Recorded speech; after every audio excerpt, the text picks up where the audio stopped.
Pour commencer, je vous demanderais de vous présenter votre nom, le poste complet, le fait que vous êtes la première femme. Mon nom, je m'appelle... je suis Nicole Claire Ndoko, professeur de droit. Et disons que je suis la première Camerounaise à avoir enseigné à la faculté de droit au Cameroun. La première Camerounaise, je suis docteur en droit. Et avec quelques copines, on a mis sur pied l'association camerounaise des femmes juristes, la CAFEJ, où nous nous trouvons maintenant et pour laquelle vous êtes dans cette salle. Et qu'est-ce qui vous a fait sentir le besoin de créer une association des femmes juristes camerounaises? D'abord, il y a une raison d'abord exogène, c'est-à-dire que c'est l'existence d'une fédération des femmes juristes au niveau de l'Afrique et le fait que le Cameroun est l'un des derniers pays à avoir une association nationale. Donc cette volonté d'exister au plan international, mais surtout les problèmes des droits de la femme au Cameroun. Et nous avons pensé qu'il fallait sensibiliser les femmes sur leurs droits et la société. Et je pense que ça a été une idée heureuse puisque rapidement, nous nous sommes retrouvés dans une situation de quelque chose qui était attendu. Parce qu'on a été rapidement été intégré dans le corpus des institutions qui se battent pour la citoyenneté, pour les droits de la personne humaine, parce que c'est d'abord cela, et le sérieux de notre approche a rendu très rapidement l'association crédible et nous a permis de faire des choses avec le recul que nous trouvons grandes. Depuis la création de l'association, quelles sont les principales avancées pour les droits des femmes? Je pense que l'association a été créée dans la décennie 80 et donc les avancées, on a déjà réussi à attirer l'attention sur la nécessité de la mixité et de la, je ne sais pas si je peux dire ça comme ça, de la désexualisation des métiers, c'est-à-dire que il y avait des métiers réservés aux hommes, des métiers réservés à la femme. Il y avait les problèmes il y a toujours, je n'ai pas dit que c'est terminé, les problèmes de l'éducation des filles, les problèmes, je crois, de la promotion des femmes, parce que déjà, on avait des handicaps, peut-être d'ordre juridique. Par exemple, la femme devait obtenir l'autorisation du mari. Moi, je parle de moi, je ne parle pas des autres pour travailler. Sauf que pour travailler, il y avait un texte. Pour voyager, il n'y avait pas de texte. Mais il y avait une partie qui voulait que la femme obtienne l'autorisation du mari pour voyager. Bon. Et actuellement, la femme, théoriquement, d'après les textes, peut travailler, mais le mari peut s'opposer. Mais bon, je crois qu'il s'oppose de moins en moins. La femme ne pouvait pas ouvrir un compte en banque sans l'autorisation de son mari. Donc, je crois que... Et quand la CAFEJ a été créée, par exemple, pour rester dans mon domaine, qui est le domaine du droit, et qui dit droit dit d'abord aussi les tribunaux, il n'y avait pas de femmes chefs de juridiction. Or, au moment où nous parlons, on a des femmes présidents de cour d'appel, procureurs généraux, procureurs de la République, présidents des tribunaux. Donc, je crois que c'est une grosse avancée. Bon, les femmes peuvent être militaires maintenant. Et il y a des femmes colonels. J'espère qu'il y en aura bientôt général. Hein? Et je pense que l'un de nos plus gros regrets, c'est qu'on n'ait pas fait beaucoup avancer. C'est-à-dire il y a un métier qui nous est encore, peut-être pas fermé, mais où on ne progresse pas beaucoup, c'est le commandement territorial. C'est-à-dire qu'il n'y a pas longtemps qu'il y a une femme préfet, et il y en a une seule. On a combien? 49, 47? Oui, pour environ 50 départements, il y a une seule femme préfet, et il n'y a pas de femme gouverneur. Et je me souviens avec des membres de la CAFED, on a été voir tous les ministres de l'administration territoriale pour les sensibiliser, mais je crois que c'est le ministère où on a le moins bien sensibilisé, parce qu'ailleurs, ça a marché un peu, mais commandement, ça reste encore une affaire machiste, une affaire d'homme. Alors que l'armée n'est plus... bon, même s'il n'y a pas de femmes commandant de je ne sais pas trop quoi, ah bon, il y en a. Voilà. Donc, bon, c'est-à-dire les militaires s'ouvrent plus que la territoriale. Et je me demande aussi quelle est l'importance particulière d'amener les droits des femmes, de les défendre dans les tribunaux, de les défendre avec la loi. Pourquoi est-ce que c'est votre domaine d'action à la CAFEJ? Disons que les tribunaux, c'est quand le reste n'a pas marché. C'est-à-dire le tribunal, c'est un échec. Quand on arrive au tribunal, ça veut dire que notre rôle de conseiller n'a pas bien marché. Mais comme nous n'avons pas les moyens d'éviter beaucoup de choses, les femmes viennent nous voir souvent quand elles sont au tribunal ou bien quand elles n'en peuvent plus. Parce qu'on a épuisé tous les moyens, tous les modes non contentieux. Et on est obligé d'aller au tribunal. Et donc, à ce moment-là, il faut faire avec. Quand vous êtes au tribunal, vous n'allez pas dire que non, c'est-à-dire que moi, je ne veux pas le tribunal, laissez-moi d'abord rentrer à la maison. Non, quand on est au tribunal, il faut se battre avec les moyens du tribunal. Et je pense que nous n'avons pas les moyens, mais ce que nous faisons, c'est que nous conseillons les femmes et nous les orientons pour pouvoir être un peu armés devant les juridictions. Puis sur cette question-là, j'ai l'impression qu'il y a quand même beaucoup d'articles de loi qui protègent les droits des femmes ici, mais que les gens ne les connaissent pas. Est-ce que... Ils ne connaissent pas ou ne veulent pas connaître. Oui. Parce que, en fait, le problème en Afrique, parce que j'ai fait une fois une consultation à Madagascar où je devais recenser les textes défavorables aux femmes. Mais je me suis aperçu qu'ils avaient un arsenal juridique extraordinaire, que rien ne manquait.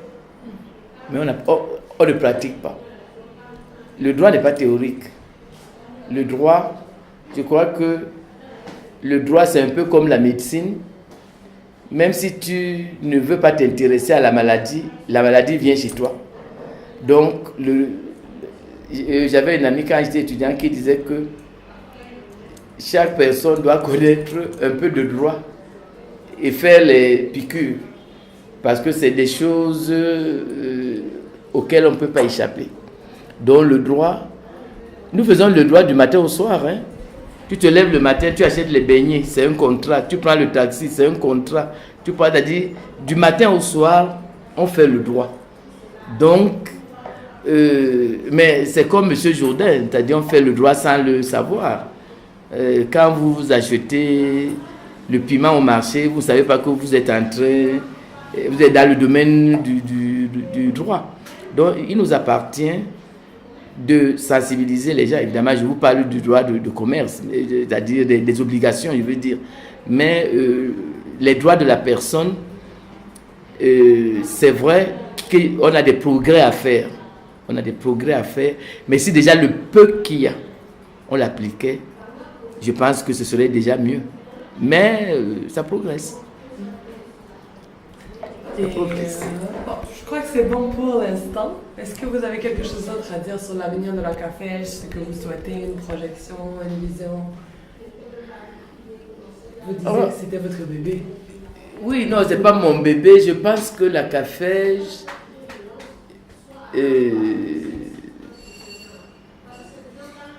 est une institution qui doit vivre au-delà de ses membres.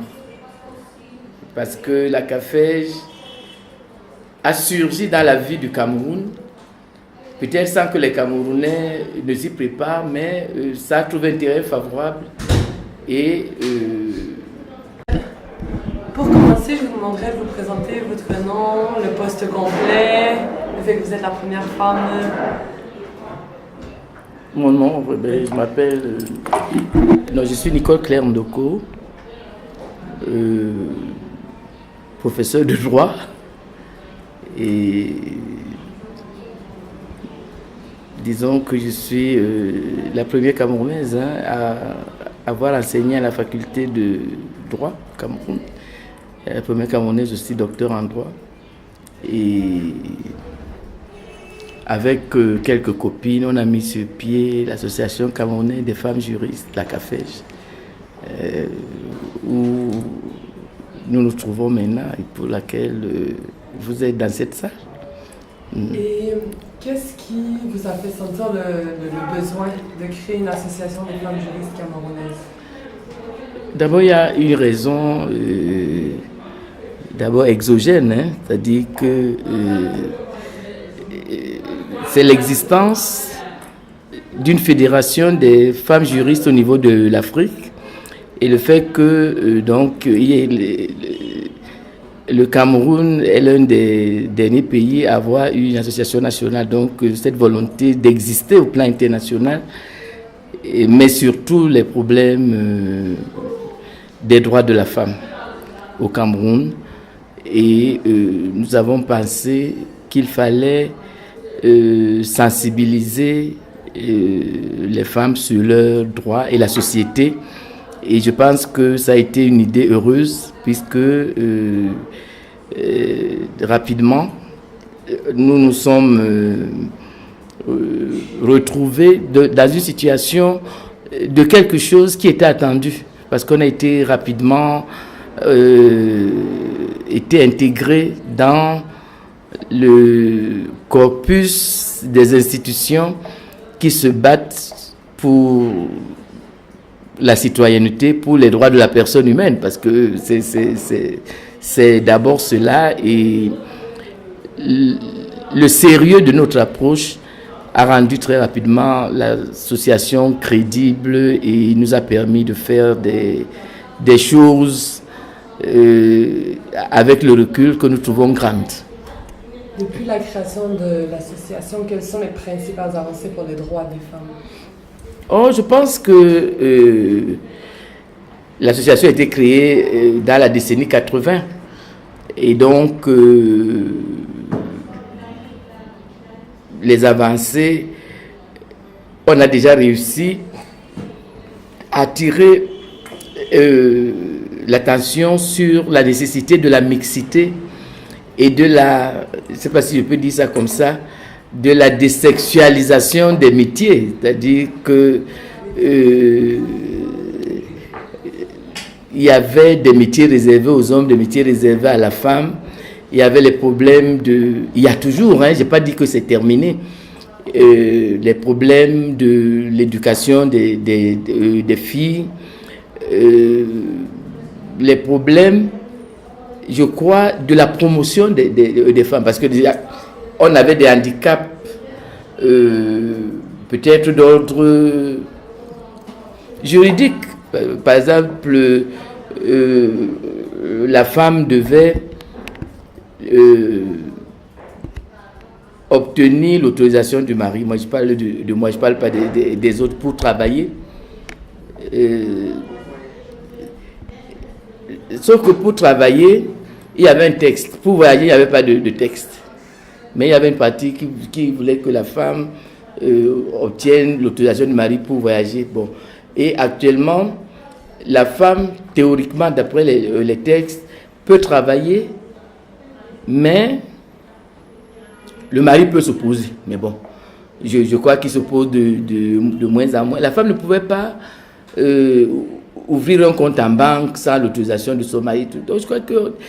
Et quand la CAFEJ a été créée, par exemple, pour rester dans mon domaine, qui est le domaine du droit, et qui dit droit dit d'abord aussi les tribunaux, il n'y avait pas de femmes chefs de juridiction. Or, au moment où nous parlons, on a des femmes présidents de cour d'appel, procureurs généraux, procureurs de la République, présidents des tribunaux. Donc, je crois que c'est une grosse avancée. Bon, les femmes peuvent être militaires maintenant, et il y a des femmes colonels. J'espère qu'il y en aura bientôt général. Hein? Et je pense que l'un de nos plus gros regrets, c'est qu'on n'ait pas fait beaucoup avancer. C'est-à-dire qu'il y a un métier qui nous est encore, peut-être pas fermé, mais où on ne progresse pas beaucoup, c'est le commandement territorial. C'est-à-dire qu'il n'y a pas longtemps qu'il y a une femme préfet, et il y en a une seule. On a combien? 49, 47? Oui, pour environ 50 départements, il y a une seule femme préfet, et il n'y a pas de femme gouverneur.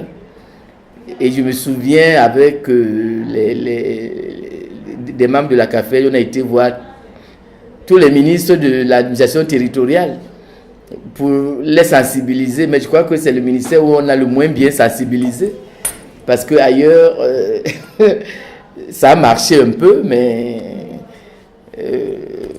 commandement, ça reste encore une affaire machiste, une affaire d'homme. Alors que l'armée n'est plus... bon, même s'il n'y a pas de femmes commandant de je ne sais pas trop quoi, ah bon, il y en a.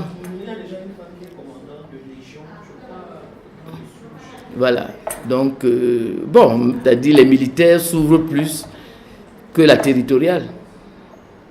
Et je me demande aussi quelle est l'importance particulière d'amener les droits des femmes, de les défendre dans les tribunaux, de les défendre avec la loi. Pourquoi est-ce que c'est votre domaine d'action à la CAFEJ? Disons que les tribunaux, c'est quand le reste n'a pas marché. C'est-à-dire le tribunal, c'est un échec.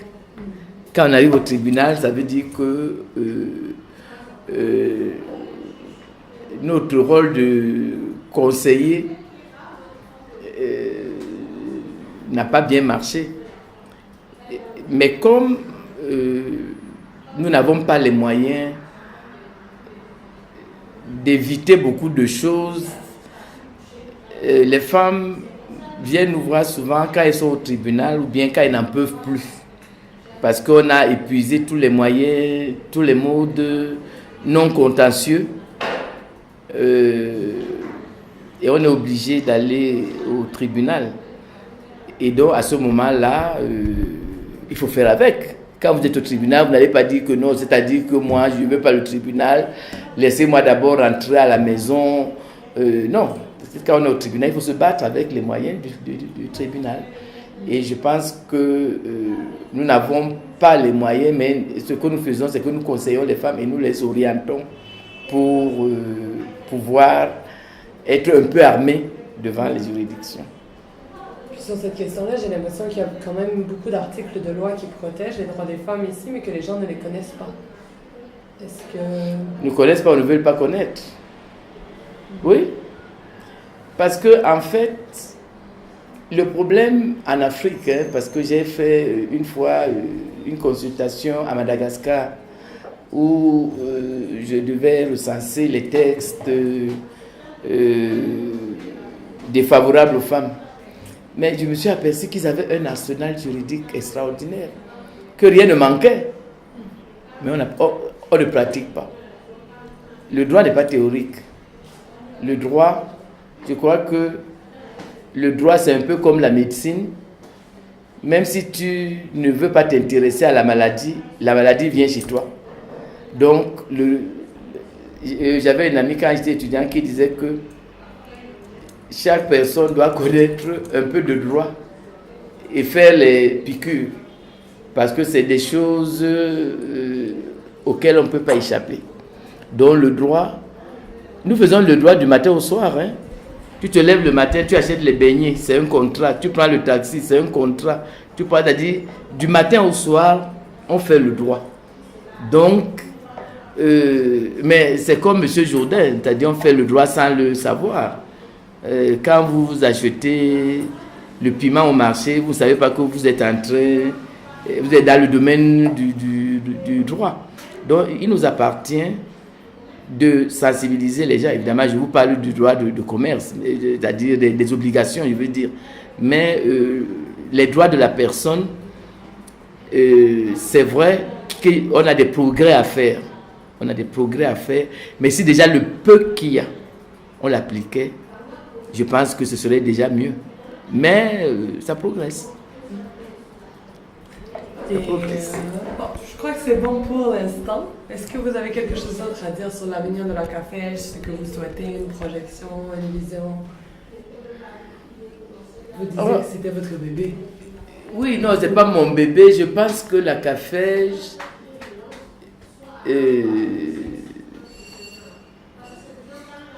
est une institution qui doit vivre au-delà de ses membres.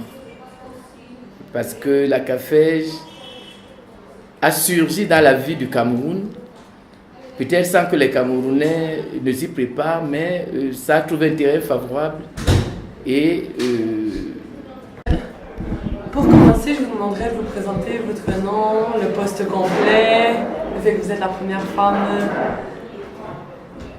Mon nom, je m'appelle... non, je suis Nicole Claire Ndoko, professeur de droit. Et disons que je suis la première Camerounaise à avoir enseigné à la faculté de droit au Cameroun. La première Camerounaise aussi docteur en droit.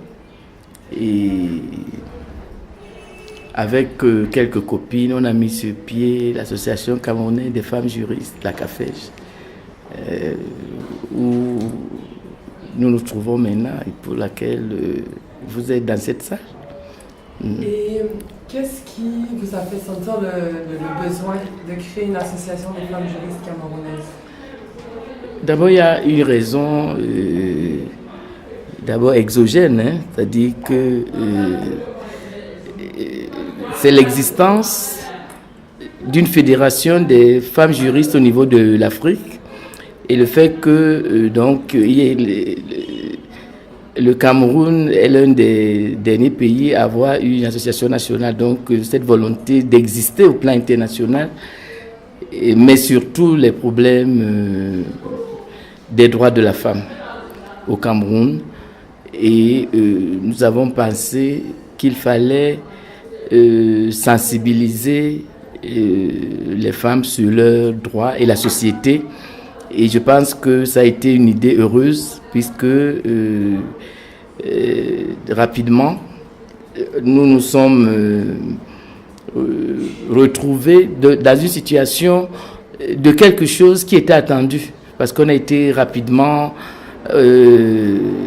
été intégré dans le corpus des institutions qui se battent pour la citoyenneté, pour les droits de la personne humaine, parce que c'est d'abord cela, et le sérieux de notre approche a rendu très rapidement l'association crédible et nous a permis de faire des choses avec le recul que nous trouvons grandes.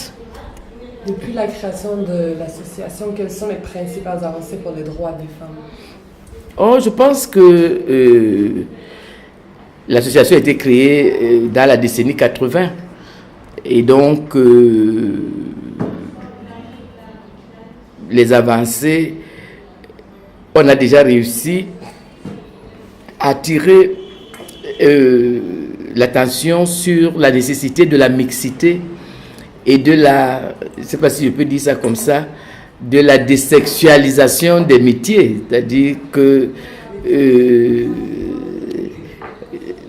il y avait des métiers réservés aux hommes, des métiers réservés à la femme.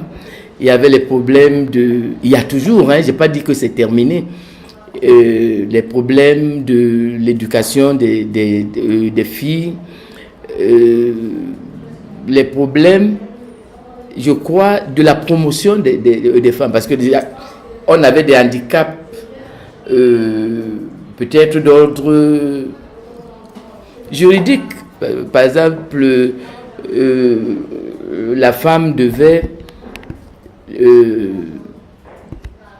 obtenir l'autorisation du mari. Moi, je parle de moi, je ne parle pas des autres pour travailler. Sauf que pour travailler, il y avait un texte. Pour voyager, il n'y avait pas de texte. Mais il y avait une partie qui voulait que la femme obtienne l'autorisation du mari pour voyager. Bon. Et actuellement, la femme, théoriquement, d'après les textes, peut travailler, mais le mari peut s'opposer. Mais bon, je crois qu'il s'oppose de moins en moins. La femme ne pouvait pas ouvrir un compte en banque sans l'autorisation de son mari. Donc je crois que... Et quand la CAFEJ a été créée, par exemple, pour rester dans mon domaine, qui est le domaine du droit, et qui dit droit dit d'abord aussi les tribunaux, il n'y avait pas de femmes chefs de juridiction. Or, au moment où nous parlons, on a des femmes présidents de cour d'appel, procureurs généraux, procureurs de la République, présidents des tribunaux. Donc, je crois que c'est une grosse avancée. Bon, les femmes peuvent être militaires maintenant. Et il y a des femmes colonels. J'espère qu'il y en aura bientôt général. Hein? Et je pense que l'un de nos plus gros regrets, c'est qu'on n'ait pas fait beaucoup avancer. C'est-à-dire, il y a un métier qui nous est encore, peut-être pas fermé, mais où on ne progresse pas beaucoup, c'est le commandement territorial. C'est-à-dire qu'il n'y a pas longtemps qu'il y a une femme préfet, et il y en a une seule. On a combien? 49, 47? Oui, pour environ 50 départements, il y a une seule femme préfet et il n'y a pas de femme gouverneur. Et je me souviens avec des membres de la CAFEJ, on a été voir tous les ministres de l'administration territoriale pour les sensibiliser, mais je crois que c'est le ministère où on a le moins bien sensibilisé parce qu'ailleurs, ça a marché un peu, mais commandement, ça reste encore une affaire machiste, une affaire d'homme. Alors que l'armée n'est plus... bon, même s'il n'y a pas de femmes commandant de je ne sais pas trop quoi, ah bon, il y en a. Voilà. Donc, bon, c'est-à-dire les militaires s'ouvrent plus que la territoriale. Et je me demande aussi quelle est l'importance particulière d'amener les droits des femmes, de les défendre dans les tribunaux, de les défendre avec la loi. Pourquoi est-ce que c'est votre domaine d'action à la CAFEJ? Disons que les tribunaux, c'est quand le reste n'a pas marché. C'est-à-dire le tribunal, c'est un échec. Quand on arrive au tribunal, ça veut dire que notre rôle de conseiller n'a pas bien marché. Mais comme nous n'avons pas les moyens d'éviter beaucoup de choses, les femmes viennent nous voir souvent quand elles sont au tribunal ou bien quand elles n'en peuvent plus. Parce qu'on a épuisé tous les moyens, tous les modes non contentieux. Et on est obligé d'aller au tribunal. Et donc, à ce moment-là, il faut faire avec. Quand vous êtes au tribunal, vous n'allez pas dire que non, c'est-à-dire que moi, je ne veux pas le tribunal, laissez-moi d'abord rentrer à la maison. Non, Quand on est au tribunal, il faut se battre avec les moyens du tribunal. Et je pense que nous n'avons pas les moyens, mais ce que nous faisons, c'est que nous conseillons les femmes et nous les orientons pour pouvoir être un peu armés devant les juridictions. Puis sur cette question-là, j'ai l'impression qu'il y a quand même beaucoup d'articles de loi qui protègent les droits des femmes ici, mais que les gens ne les connaissent pas. Est-ce que... Ils ne connaissent pas ou ne veulent pas connaître. Oui. Parce que, en fait, le problème en Afrique, parce que j'ai fait une fois une consultation à Madagascar où je devais recenser les textes défavorables aux femmes. Mais je me suis aperçu qu'ils avaient un arsenal juridique extraordinaire, que rien ne manquait. Mais on ne pratique pas. Le droit n'est pas théorique. Le droit, je crois que le droit, c'est un peu comme la médecine. Même si tu ne veux pas t'intéresser à la maladie vient chez toi. Donc, j'avais une amie quand j'étais étudiant qui disait que chaque personne doit connaître un peu de droit et faire les piqûres. Parce que c'est des choses auxquelles on ne peut pas échapper. Donc, le droit, nous faisons le droit du matin au soir. Tu te lèves le matin, tu achètes les beignets, c'est un contrat. Tu prends le taxi, c'est un contrat. Tu prends, c'est-à-dire, du matin au soir, on fait le droit. Donc, mais c'est comme M. Jourdain, c'est-à-dire on fait le droit sans le savoir. Quand vous achetez le piment au marché, vous ne savez pas que vous êtes dans le domaine du droit. Donc, il nous appartient de sensibiliser les gens. Évidemment, je vous parle du droit de commerce, c'est-à-dire des obligations, je veux dire. Mais les droits de la personne, c'est vrai qu'on a des progrès à faire. On a des progrès à faire. Mais si déjà le peu qu'il y a, on l'appliquait, je pense que ce serait déjà mieux. Mais ça progresse. Bon, je crois que c'est bon pour l'instant. Est-ce que vous avez quelque chose d'autre à dire sur l'avenir de la CAFEJ, ce que vous souhaitez, une projection, une vision? Vous disiez que c'était votre bébé. Oui, non, c'est pas mon bébé. Je pense que la CAFEJ